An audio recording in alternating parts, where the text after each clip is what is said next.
back once again. This is your next installment of our summer movie preview series for 2025. Myself, Mike Redmond, and Darren Redmond here at the Around the Ballpark podcast. You see the logo up there on the right-hand corner, top right-hand corner.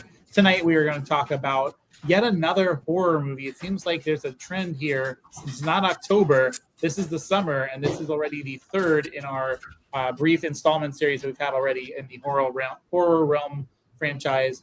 But Darren, if you wouldn't mind, before we even go there, you see the ticker there at the bottom talking about the Nashville Tax Solutions. If you give them a quick shout out. Palm Bay, Fort Pierce. Are tax problems weighing you down? Behind on your filings? Facing a lien? Nashville Tax Solutions is here with the expertise and dedication that you need. Their experienced team handles the IRS so you do not have to. But don't just take our word for it. Here what some clients have had to say. Chris Bennett and his team turned a nightmare into peace of mind. They're sharp, they're honest, and they truly care. So don't let tax stress take over your life. Call 855-627-4829. Visit NashvilleTaxSolutions.com or email info@NashvilleTaxSolutions.com today. Nashville Tax Solutions, real help and real results. Thank you. And speaking of real results, I know this is a recording, but shout out to the Florida Panthers who are up 3-0 right now in just about the end of the second period. So I know we're here talking movies, but we're sports fans here first and foremost, so just got to throw that out there. With that said, we are here tonight to talk about this movie, Bring Her Back. You see it up there in the right-hand corner as well. But this movie comes out on May the 30th. It's got some competition, though. This will be coming out the same night as the Karate Kid Legends. But this is a movie, like we just talked about, just in the first 3 weekends alone, the third horror movie coming out into the theaters. So, Darren, I'm going to read a quick, really, really brief synopsis. Then I'll have you start kind of on this particular movie. But it just says, a brother and sister witness a terrifying ritual at the secluded home of their new foster mother. So this is a movie that is coming out with, and there's two brothers, I believe, from Australia that were big YouTubers, and this is their second movie that they're doing. So just your thoughts on what you've seen so far on this movie, and then we'll get into our ratings afterwards. But how do you start with that? Well, I'm sorry, I was doing something else. So, what's the name of this movie again? Bring Her Back. Oh, I thought it was Leave Her There. We could. We can make some edits. I would be fine with that.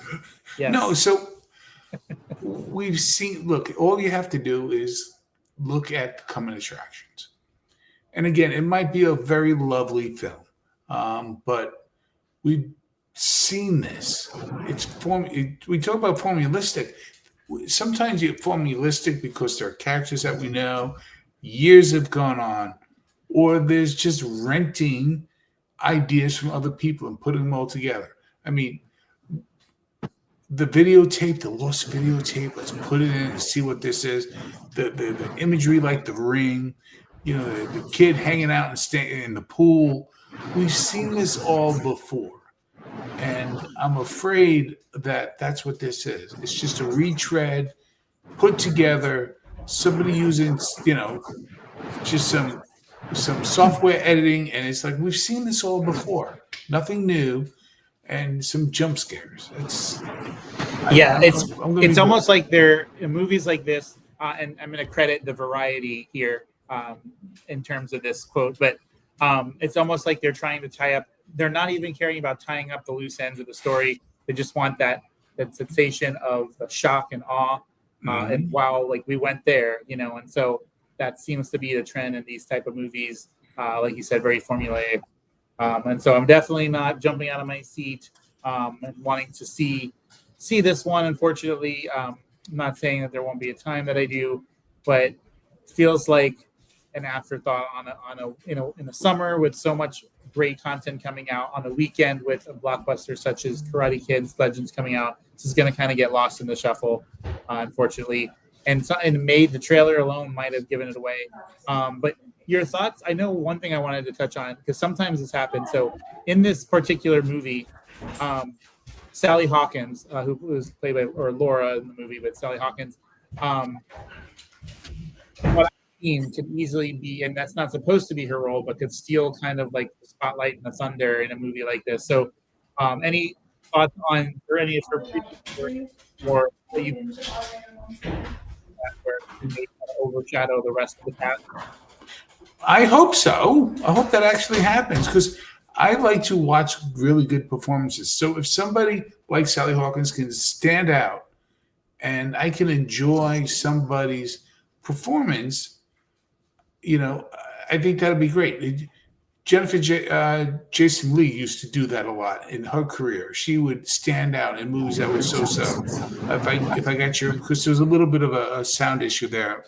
If I got your question right, I don't have a concern about that. I think that's spot on. I'd enjoy that. I would go pay to see a movie if the buzz is the people who've seen it. This is an excellent performance, right? We've seen that time and time again. So some movies, but there was a really good performance in it. It's like, and this was a good movie. We all know that the original Nightmare on Elm Street. What do people talk about? Johnny Depp getting sucked through the bed, right? I mean, yeah, that's the moment. I want to ask. I know we're reviewing like one of the things on our podcast. Those of you watch enough, yes, we talk about the content or what we put. We don't want to be one of those podcasts where we put something in the header and we don't talk about it all. So we are talking about this movie, but it's fun to not be formulaic as well in our putting this together in our conversation. So it's fun to have when other topics could be spawned from conversations such as this. So I want to ask you. So this movie obviously doesn't look that great in terms of our rating. I'll go there real quick. Our panel of 4 that we have here. So we have a 6 out of 10 from Aiden, a 2 from Eileen. I think that's mostly because she couldn't get through the whole trailer because she gets scared by these kinds of things. Darren with a 4. And then I have a 5, a solid 5 there. So on the lower end there in terms of that. But I want to ask you, so we kind of know what we're Do you realize it with us, real quick, do you realize with our scores, if we were playing blackjack, we would want to hit again. We'd want another card. That's a good point. Yes, my brain didn't go there, but I'm glad yours did. No, that's good. Wow, that's good. We meant to do that. That's what it was. Yes. But so when it comes to a theater show, now it's a little bit different if you have the movie pass that you can see 3 per week, right? It's not unlimited, right? It's 3 per week. Oh, no, mine's unlimited. Oh, yours unlimited. Oh, wow. Down here, it's about the same price, but I think it's 3 per week. But when you're less likely to go to a theater to see something you're like, ugh, I know what I'm getting into, or this could be bad, right? But like, there's something to be said about back in the day, going back to Blockbuster days, right? Or Movie Gallery, if you're or Video Express or whatever. There was something about every once in a while going around the store, as we always do, for multiple loops and finding something that was so atrociously bad, but you couldn't keep your eyes off it. You had to watch it. Was that ever something you did where you just purposely got a movie that was going to be a disaster? Absolutely. Are you kidding me? I'm a big fan of Mystery Science Theater, and they did Cinema Titanic, just getting really bad, cheesy movies and just watching them and having a great laugh. Going to, like you said, going to Blockbuster, and when the movies that you really wanted to see weren't there and you're there anyway, well, let's go get one that's really cheesy and let's go have a good time. Yes, I like that. You got to, and if you were going to pile up and get 2 or 3 movies, then you always want to pick one that was going to be a little bit on the cheese side for sure. Of course. Definitely. Now, and then also too, did you ever get to Blockbuster made so much money on the purchases near the register, like the popcorns and the candies and all that sort of impulse stuff. Items. Yes, the impulse buys. I was bad on that. But I just miss now, when I go shopping, I get what I want and I leave. But when I would do my Blockbuster perusing or whatever, browsing, I would go at least 4 times around the store thinking that it's kind of like that visual. And I shared this at home, but I'm going to give you this visualization here, okay? So you're hungry late at night, right? And you want a snack. Okay, so you go into the kitchen and you open the pantry and you're moving things around and you're decided, okay, it's too late to make something. There's nothing here that catches my eye. I'll be okay until the next day. So you close the pantry, you go sit back down on the couch. But then 20 minutes later, you get up and you go to the pantry and you open it up and you're expecting something that wasn't there before to just magically. Because it's a magical cupboard. Yes. Like, oh, I didn't go down this aisle before, and now there's all this stuff. So with Blockbuster, it was like the fourth time around, I expected something to go bam, or someone that just came into the store 3 minutes ago and put it back on the shelf. Well, that's what you hope for. That's what you hope for. Some rogue guy, a lady, walked in and put back that golden ticket that you were looking for. Yes, or you look on the counter, the people that put them in the drop. Do you have a copy of that? And it was always nothing even close to what you wanted. Yes. By the way, you talking about the cheesy quote unquote films that we're talking about? That happens with the unlimited pass with Clown in the Cornfield. I actually enjoyed that movie. And I want to see that, and fortunately, no one in our household is going to go with me, but I'm going to try to find a way to get there.